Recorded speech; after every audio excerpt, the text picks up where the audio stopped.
Hello and welcome back to the channel, Cole's Travel, Cruise and Sightseeing channel. So this is just a brief video. Again, it's a reminder really. So as I said, I was going to do a pre-cruise series of videos. So this is just one I'm going to do tonight because I know it off memory. So just a reminder again, those that are perhaps due to go on a cruise very soon, whether it's on Marella Explorer 1, 2, Discovery 1, Discovery 2 or Voyager, if you want to go to a specialty restaurant on board your cruise, then the simple advice is pre-book it. Now, I'm not saying that you have to pre-book a restaurant or an excursion or a spa treatment on your cruise, because you can still book them when you're on board. The only problem is if you get on board the ship and they're fully booked, whether that's one of the restaurants, a certain trip you want to do out, or a spa treatment, you're going to find yourself disappointed. So the simple advice is really pre-book things that you want to do prior to your cruise. So for me, I find it's a lot easier to book before going on a cruise, because you've got the peace of mind that what you've booked is secure, and also that when you get on the ship, any excursions you've booked, for example, you'll find that when you enter your cabin, either on the day of arrival or the day or two after you've arrived, you will find that the tickets for your excursions will be delivered to your cabin, because the cabin stewards will deliver things to your room, or even reception or destination services will deliver it to your room while you're out and about enjoying yourself in the bars or etc. You'll have the peace of mind that when you go out to your room, you'll say, oh, there's an excursion ticket on the bed, and you'll be thinking, oh yes, I remember booking this trip before I came away. So at least you've got the peace of mind knowing that your trips are booked. So the simple task is to pre-book your trip or your restaurant. You log on to marellacruisecontrol.co.uk. So it's a hub where you can print off your luggage tags, where you can input the passport information, which is basically like an API, but this is for your cruise. To do the API for the airport, you have to do it through TUI Flight Extra. You add your travel documents on there before you do your online check-in, and then it will open the boarding passes page up. And then of course you can have them downloaded to your phone if you want to put them in your Apple Wallet if you've got an iPhone, or your Google Wallet if you're on Android, or just print off the paper copy. So in other words, do both. Print off the paper copy and have the electronic one as well, just in case. But regarding excursions, I would use Marella Cruise Control, because then you can pre-book your restaurant, you can select the day that you want to go to the restaurant, and then you can pick the dining time that you want to go. It generally starts from like 7 o'clock up till 9, depending which restaurant you go in. So if it's Coral Law, you can generally book either 7, half 7, 8 o'clock, 8:30, 9 o'clock. But again, look at the times that it gives, and then choose how many adults or how many kids are going to that restaurant on that booking. And then you should get an email come through to the person that's booked it.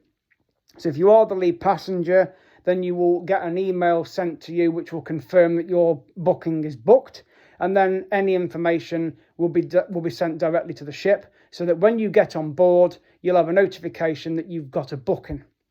But also as well, you can check your bookings through the Navigate page that you can use on board. It isn't a Navigate app as I thought it was. It's just a Navigate page where you can access your cruise news on your phones, and you can access your port maps, port information, and even watch your My Mustard video as well when you board, and then obviously get your card scanned when that has to be done.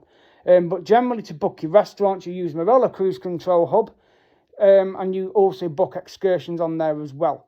So you can pick the excursion you want to do, and then you make the payment, you put your email address in, you click confirm or pay, and then you'll have an email sent to you confirming that that particular thing that you have booked is booked. And then you will get tickets in your room if it's an excursion. And then you just read the information on the ticket. It will tell you what time to meet the coaches, where you've got to disembark to go off for the coaches, etc. Make sure you take your boarding card with you, because you'll need it for when you get back on the ship. And some ports may require passports. So again, check the cruise news the night before, or there may be announcements when you've docked to say that you need to take your passport ashore. Obviously look after it, put it in a safe place, but make sure as well you keep your ship's boarding card with you at all times, So you can have it on a lanyard around your neck in like a holder, which I generally do, or you can have it in your phone case, or you can put it in your wallet, but make sure you do not lose it, because you will need it to access the port as well, because generally they ask to see it, but also when you go up the gangway, they have to scan it when you go on and off the ship. So, and also use it for your onboard spends as well. So that's my advice on that. So to pre-book your excursions, you go onto Marella Cruise Control. If you want to book a spa treatment, use exactly the same cruise control. And also if you want to book a restaurant. So I know Coralar is about £31.45, I think. And then the surf and turf is just under £37. The sushi one, I think, is about 18 quid. So you've got 3 different options of restaurant you can book, depending what ship you're going on. So if you're going on Discoveries 1 and 2, they're the 3 restaurants you can book.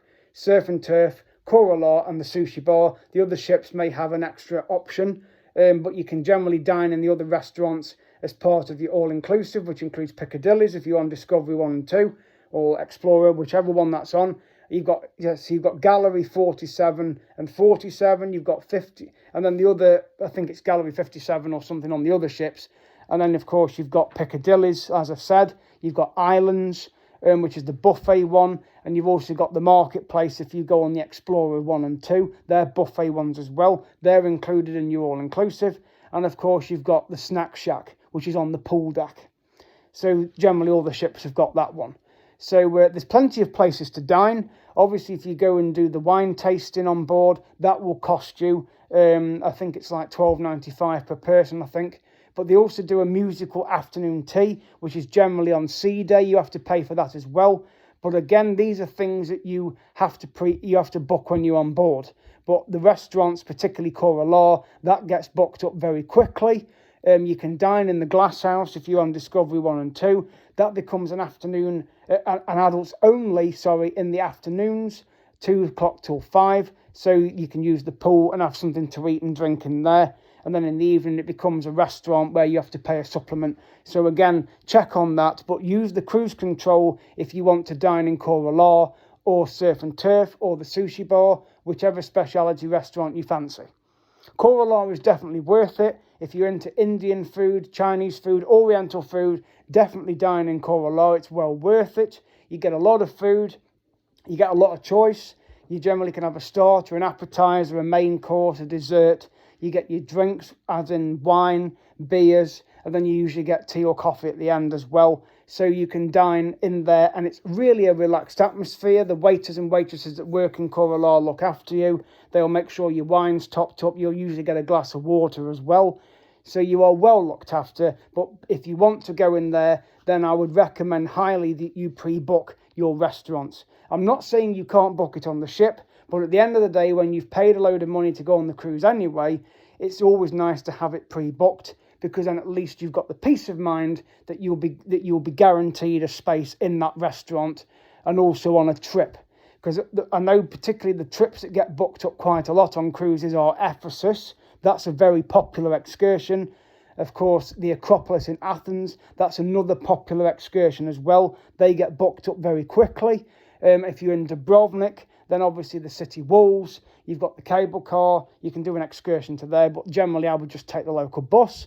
But if you're doing the Greek islands, then those 2 trips I've just mentioned, Ephesus and the Acropolis, they book up very, very quickly.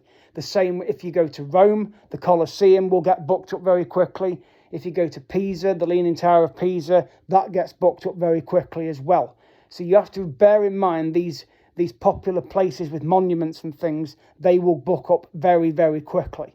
So that's why I would highly recommend you pre-book them, because then at least you'll have the ticket in your cabin at some point.